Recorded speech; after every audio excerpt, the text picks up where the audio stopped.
état d'urgence oyo ezali décrété oyo bakumouvoir mosusu nayebisaka bino awa ke non na est eza na babranche ebele quand les mêmes moto amarchaki wana ke non toza na besoin kimekota bakomi kotia bamécanisme oyo kene okima ekota quand le même jour non il fallait pas état d'urgence à décréter alors bakongolais bandeko na biso finalement tolengi nini donc remplacer civil policier na militaire donc zone est comme militarisée par l'armée et réduire présence yaba rebelle pour na ibisa bino a mettre guerre ya est la guerre asymétrique ba rebelle ba attaquer bazongi na niveau ya ndako alors faut pas redire il faut état d'urgence à décréter ba musu ba kubi que non il fallait pour mes congolais tolengi nini. Bonjour, bonsoir, na balandino sur la voie céleste. Mbote na bino mbote bozali ebele partout dans le monde. Bozola na biso par la voie internaute ou na niveau États-Unis na moni. Pasteur César Mouanga na molonga ne Maman Sylvestre na Uganda na pesi bino mbote. Na Europe siwa mbanja na Belgique ndamba pambole skozali. Vous dites ça, liebo. C'est que toko. Ma maman, nyonso balingaka émission to le bateau to baté boza partout dans le monde. Nzambe azana bino. Boza na Asie, Océanie, en Afrique. Précisément en Angola na moni docteur Emery oaza ko représenter, docteur oaza ko représenter.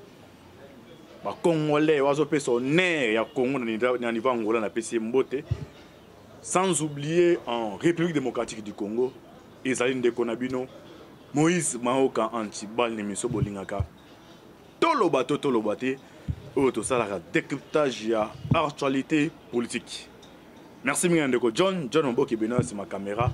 Une équipe Malava Céleste, c'est vraiment tout le monde ndeko. Alvi Béandé Toloba toujours. Lola, Ezako Futa, c'est ma Tokoloba. Nzambe Abotoko Zoewapi. Lelo. Mutu ala Antibal, yo pe ozota la biso, ozana besoin, ola tabwe. Yo zabia makasi.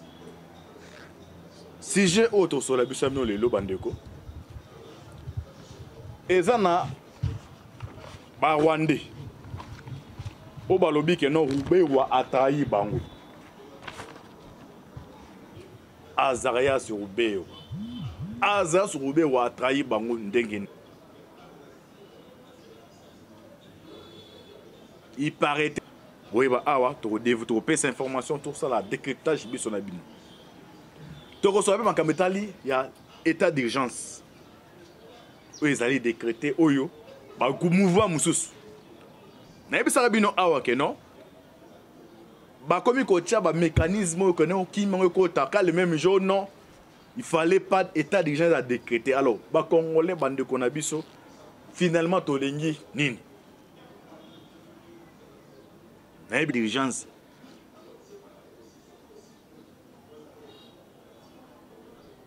Donc, c'est par exemple, ça décrété à Kinshasa. Moi, na commune, par exemple, donc, zone est comme militarisée par l'armée. Et réduire présence yaba. Guerre ya est la guerre asymétrique. Alors, faut pas redire, il faut état d'urgence à décréter. Bamusu bakubi que non. Sans plus tarder, to kotina maman na likambu na biso.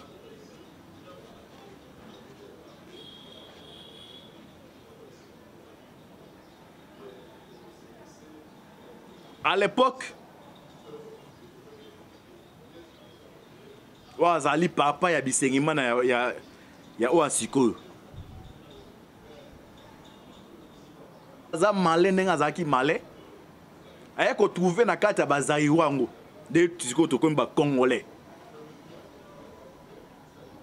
batu bazane kati ya cabinet ya Mobutu soit Rwanda aza na kati ya entreprise moro quelque part soit si Moussa 19h l'air azon nandaku a comme 3h au lo bazo la mukana musala na retard doyene na kati ya bionda baluka no raisonner léo na osami mais les Rwandais wana oyo azonga ki même air nae o akena ndaku a raisonner abandi ko sala oleba keneta na Rwanda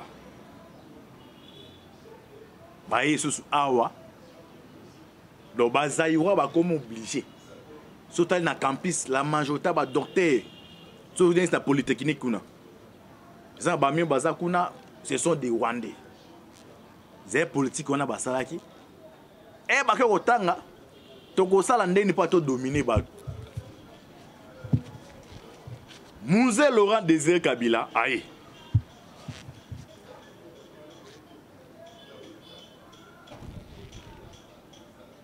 oh faut pas savoir ça parti tel accord ebimi accord elera photos à parti à terre ya ba congolais tolongwe toé n'importe qui a Joseph Kabila jusqu'à nos jours na communauté ya ba tout otobenye ba Rwandais